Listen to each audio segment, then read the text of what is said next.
So, hi Kuya, good evening. So, by the way, I am a licensed financial advisor and also a Sun Life policy holder. So, nganong nipili man ko sa Sun Life, nganong dili man sa lain. So, just a quick company profile. To give you a company profile, so Sun Life is the number one insurance company in the Philippines. So, as you can see, nana siya 57.15 billion nga premium income. And then, dugay na sad siya sa industry. Like, 130 years na siya nag-exist. So, mas nauna pa ni sa Republic of the Philippines. So, mo nang di ko mahadlok nga no na ako nagkuha og insurance sa Sun Life because kay ba ko nga established na siya. Like sa FICO, di ba, mga dugay na ko. So next, we're going to I'm going to discuss the financial triangle. So if you're not familiar with this, so ang financial triangle mo ni siya makita nimo financial security, the gross and the asset. So common sa mga Pinoy nga una og makakwarta mag-una jud sa palit og car, palit og motor, which is dili jud na siya dapat mao'y mauna. So we will start at the bottom. We will start with the strong foundation, which is the financial security. So unsa man ni siya? Mo ni ang emergency fund or savings para if in case natay mga biglaang gasto, so dili na ta kinahanglan pa mamaylo or mang-loan kay naman ta, diba? Natay savings. Then the HMO. Kani si HMO, si health insurance dapat nata ani kay nganuman kanang like for example simba kung magkasakit ta, di ba, wa ta kahibaw, so at least ang nigsud na to sa ospital di ta mahadlok ka wa tay bay ikabayad kay na IHM mo na po health insurance. Kaning health insurance dinagko ni siya kay mo ni mo cover sa critical illnesses ug home recovery benefit kay nganuman, di ba, kaning magkasakit ta di man ta diretso makatrabaho kay nganuman magpapahuwayan mo ta na. So, mo nang kinahanglan taog health insurance. Then, we need also life insurance. Samot naog breadwinner ta sa family kay nganuman. Just in case kuhaon ta sa Ginoo, di ba wa ta kahibaw kung kaon ta kuhaon sa Ginoo. At least mabuhi gyapon ato ang pamilya bisan wa ta. Di ba? Kay naa may life insurance coverage nga kanang madawat nila if in case kuhaon ta sa Ginoo. And then we need also education fund. So, sakto nga bisag wa pa namin niyo need ta mag-prepare og education fund para if in case di ba magkaanak puhon, at least ready na ang pang-education fund. Bahalag tiguang nata natay peace of mind nga maka-eskwela gyapon atong anak kay naman tay gi-prepare karon nga education fund. Then we need retirement fund kay nganuman para maka-retire ta comfortably, mas lami mo retire kung naatay kwarta, no?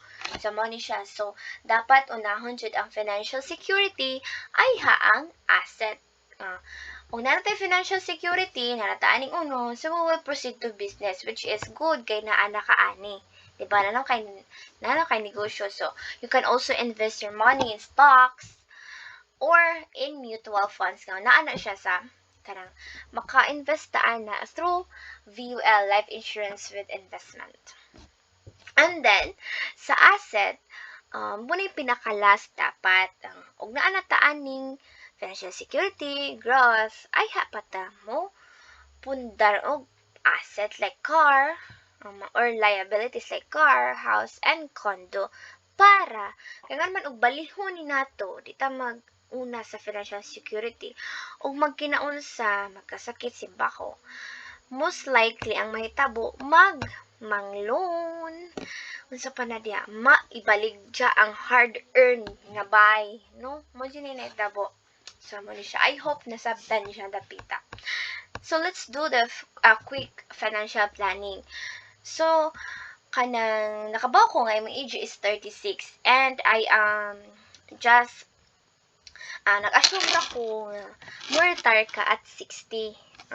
So, meaning to say, you have 24 years to prepare for your retirement. And then, nag-imagine rasad ko nga, ang lifespan sa inyong family is 80 years old. So, you have 20 years to retire.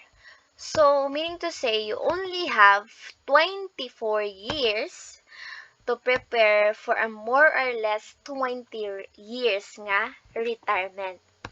So now, let's proceed to the financial blueprint. So, ani na to makitaan kung giunsa nimo pag-manage imong kwarta, which is nag-assume rasad ko. So, lami dito nga makahibaw ko og pila jud imong income. Pero nag-assume ko nga imong income monthly is 30K.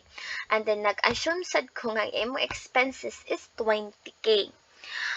So, more or less, naa kay savings nga 10K. So, para jud maka-save ta, no, para maka-save jud ta, the moment nga moabot ato ang income, gahin na jud tag pang savings para ang sobra ana mo na atong igahin para sa expenses. Mo na siya. So, next, we will do the goal setting. So, na-assume ko nga 24 years na imong preparation to retire for to prepare for a more or less 20 years nga retirement. So, the life insurance coverage, ganun importante man dyan. Ganun mukha man dani. It's because if we are the breadwinner of the family, natay peace of mind nga if in case kuhaon ta sa Ginoo, naa gihapon, mabuhi gihapon ato ang family. No, og kitay kuhaon ta sa Ginoo. Kita mo yung breadwinner, so kita ang saligan. So, mag-unsa man sila kung kuhaan ta sa Ginoo, at least na sila'y kwarta. So, this is 10 times the amount of your annual income ng 30K. Assuming nga 30K imong monthly income times 12 times 10, that is 3.6 million pesos life insurance coverage. Dapat natani. Then sa health insurance, this is half of the life insurance coverage. Nga naman.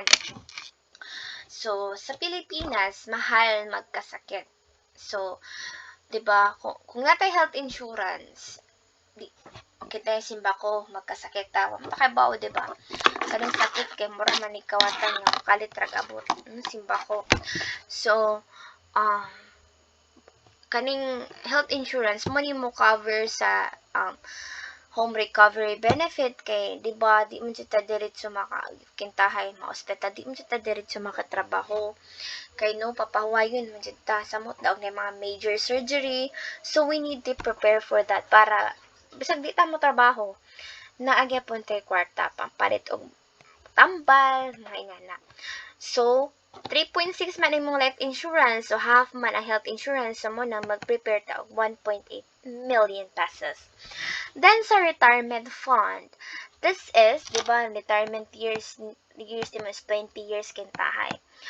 So, ang imuhang monthly income times 12 times 20 years. So, more or less, you need 7.2 million pesos to retire comfortably. Di ba kanimo retire ta ka di naman ta mo trabaho ani? So, para bisag di na ta mong trabaho at the age of 60, 61 nga na, so on, so forth. Nagyapon tay kwarta nga magamit para mabuhi ta og mag-enjoy ta sa ato ang retirement years. So, pag labot ang inflation rate ani nga, 'di ba? Kabantay ka magsaka ang presyo sa mga pamaliton. So, kani siya yan, nadyo tayo tulan magamit. It's either Sun Secure Income, Sun Smarter Elite, or katong pinakabarato nga na investment, katong VUL. But I recommend kay naman kay business, I recommend the Sun Secure Income kay naa kay madawat nga yearly payout starting at the end of 6 years till age 100 nga 6% of the face amount. So, mo to 18,000. Pero, masami dito na kay makabaw ko pila imong sobra sa kwarta kada buwan para makaibaw ko, para gama ko proposal nga based sa kaya sa imong budget. So, that's all. Bye!